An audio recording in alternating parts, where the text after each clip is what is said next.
Assalamualaikum warahmatullahi wabarakatuh. Oke, pertemuan kali ini kita akan fokus membahas persiapan USP Biologi Lintas Minat.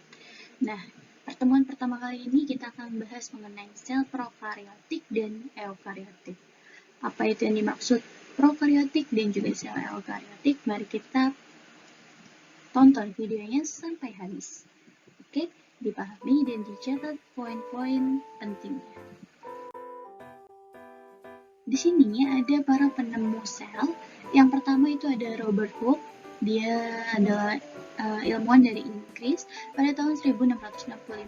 Nah, Robert Hooke ini meneliti irisan tipis gabus atau kita kenal dengan bawang merah, ya, penelitiannya pada kali itu. Nah, ini dilakukan dengan mikroskop yang dirancang sendiri. Lalu yang kedua, ada Anthony van Leeuwenhoek. Nah, dia peneliti asal Belanda pada tahun 1723. Sebenarnya dia meneliti banyak terhadap benda-benda atau jasad-jasad renik, organisme-organisme kecil, ya. Nah, ini dia menunjukkan bahwa pertama kali pada dunia ada kehidupan di dunia lain yang belum pernah dilihat oleh manusia. Dia meyakini akan itu. Lalu Matthias K. Leiden. Nah, ini adalah peneliti ahli tumbuhan, dan Theodor Schwann atau yang kita kenal dengan Leiden dan Schwann. Nah, mereka berdua ini meneliti bahwa setiap makhluk hidup tersusun atas sel. Nah, kesimpulan dari penemuan Leiden dan Schwann bahwa sel merupakan komponen dasar dari semua makhluk hidup. Jadi awal mulanya adanya makhluk hidup itu adalah si sel ini. Lalu ada Rudolf. Nah, ini dari Jerman 1885. Dia mengamati bahwa sel dapat membelah diri dan membentuk sel-sel yang baru. Oke, kita lanjut.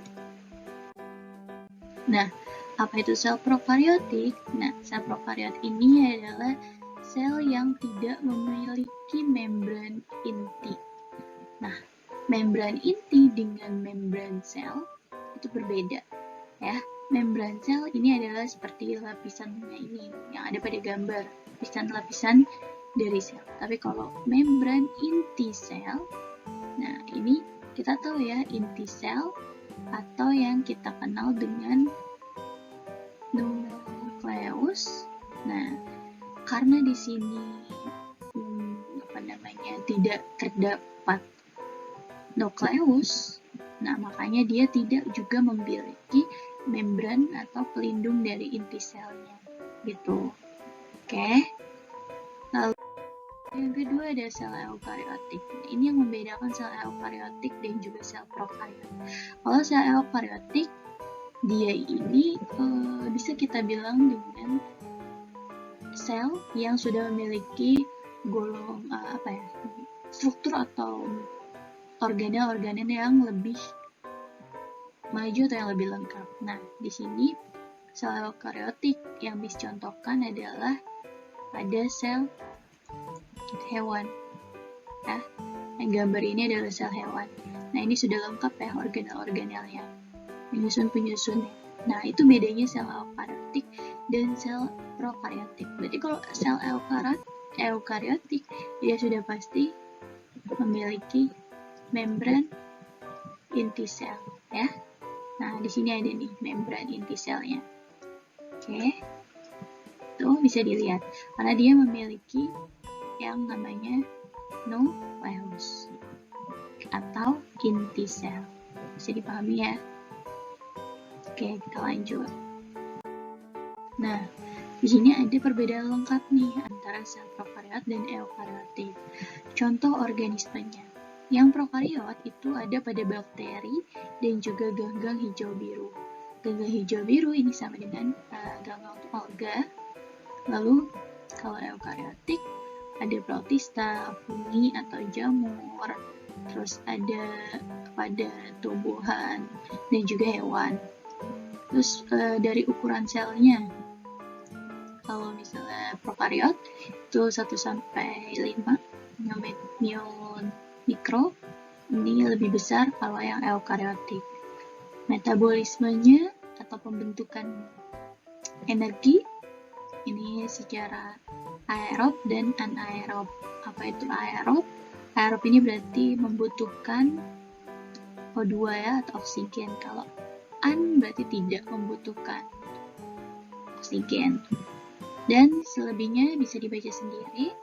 Ada sitoplasma, pembelahan sel seperti apa, DNA-nya bentuknya seperti apa, terus organel-organel yang terdapatnya. Kalau prokaryote tadi kan hampir tidak ada ya, atau sedikit.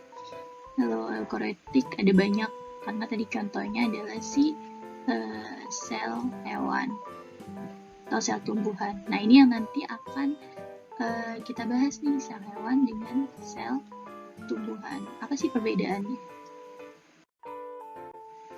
Oke, di sini ada organel sel hewan dan sel tumbuhan. Nah, mereka ini kan termasuk ke dalam sel apa? Sel eukariotik. Karena tadi udah dibilang ya, organel-organel penyusunnya ini yang ada di dalam ini cukup lengkap. Dan mereka memiliki yang namanya membran inti sel. Gitu. Untuk tabel perbedaannya bisa kita lihat di slide berikutnya. Ini gambar atau perbedaannya. Kalau yang kiri itu adalah sel tumbuhan, ya, dia terlihat di sini bentuknya lebih tebal ya, permukaannya lumayan tebal karena dinding selnya juga lumayan keras. Nah, kalau yang organel sel hewan atau ini yang sebelah kanan itu ada sel hewan. Nah, ini bentuknya hampir bisa kita lihat seperti ini, sama seperti contoh-contoh yang sebelumnya.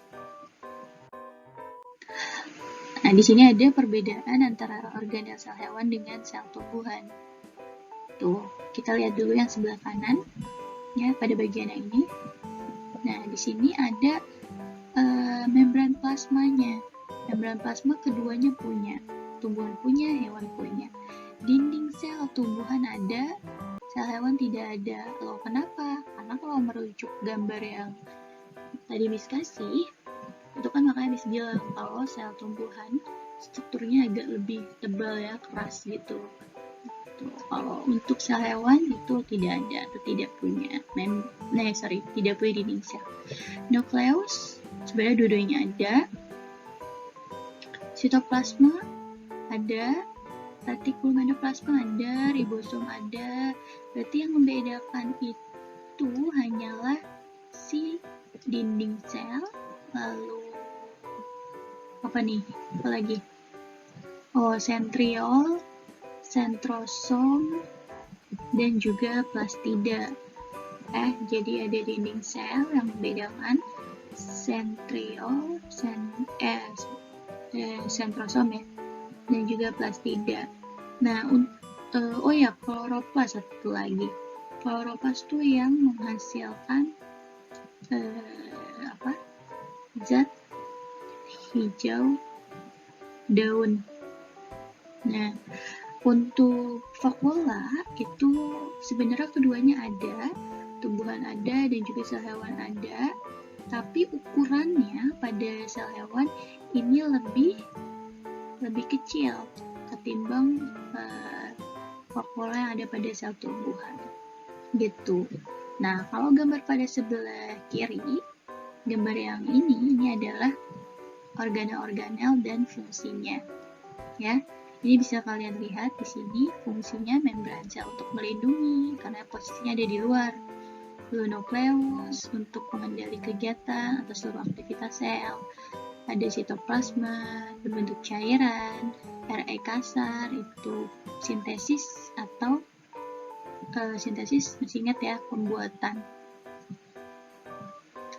protein, terus ada RE halus, terus ada juga ribosom, badan Golgi, lisosom, mitokondria, dan peristosom. Tuh. Nah, di sini Miss kasih contoh soal, ya. Sini ada organel sel yang berfungsi sebagai pengatur aktivitas segala sel. Jadi yang ditanya organel sel yang memiliki fungsi sebagai pengatur aktivitas atau segala kegiatan yang ada di dalam sel. Jawabannya apa? Jawabannya adalah si nukleus. Loh, kenapa nukleus? Iya. Karena fungsi nukleus itu adalah pengatur segala aktivitas sel.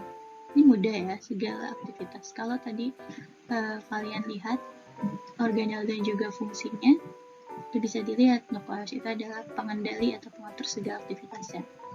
Kalau untuk lisosom, ini pencernaan intraseluler. Terus kalau badan Golgi itu ada ekskresi sel. Ekskresi itu pembuangan zat sisa ya, hasil metabolisme. Terus ada RE halus, RE kasar. Ini tadi kasar itu yang sintesis lemak, pembuatan lemak. Yang ini protein, sintesis protein. Gitu. Oke. Sampai di sini dulu pembahasan kita kali ini. Jangan lupa diulang videonya dan penjelasan dari Miss. Oke. Dan jangan lupa juga dikerjakan latihan yang ada pada modul. Jika ingin ditanyakan, silakan WhatsApp atau komentar di bawah. Oke. Sekian. Assalamualaikum warahmatullahi wabarakatuh.